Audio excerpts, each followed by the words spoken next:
তছরূপে গ্রেফতার তৃণমূল নেতা। কৃষ্ণনগরে সমবায় সমিতির অর্থ তছরূপ, তার জন্যই গ্রেফতার তৃণমূল নেতা। আরো ডিটেল জানাবে সমীর, রয়েছে আমার সঙ্গে। সমীর, রুদ্র, ঠিক কি অভিযোগে গ্রেফতার তৃণমূল নেতা?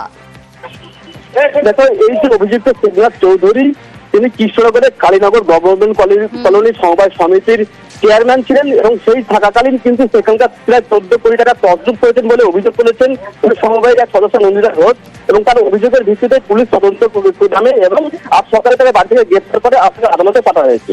পুলিশের তদন্তে প্রাথমিকভাবে জানা গিয়েছে তিনি যখন চেয়ারম্যান ছিলেন সেই সমবায় সমিতির টাকা অন্য একটি অর্থকারী রোগী সংস্থা হিসেবে নিয়োগ করেছিলেন সম্পূর্ণ নিয়ম বহির্ভূত ভাবে, এবং পরবর্তীকালে সেই কোম্পানিতে উঠে যায়, ফলে সেই টাকা কিন্তু আর ফেরত পাওয়া যায়নি।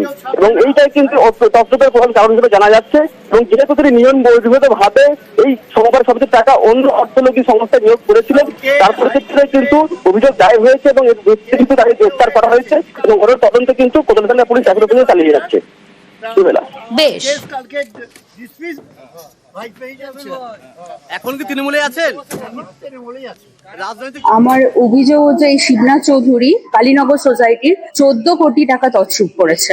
অফিসাররা ভয় পায়, ওই জন্য অফিসাররাও কোনো ব্যবস্থা নিতে পারেনি, যার জন্য আমি হাইকোর্টে রিট করেছিলাম। প্রশাসন ব্যবস্থা নিয়েছেন ওনার, এতে আমি খুব খুশি হয়েছি। ইনি যখন 2014 থেকে 2020 অব্দি নদিয়া ডিস্ট্রিক্ট সেন্ট্রাল কোঅপারেটিভ ব্যাংকের চেয়ারম্যান ছিলেন, সেই সময় থেকে করেছিলেন।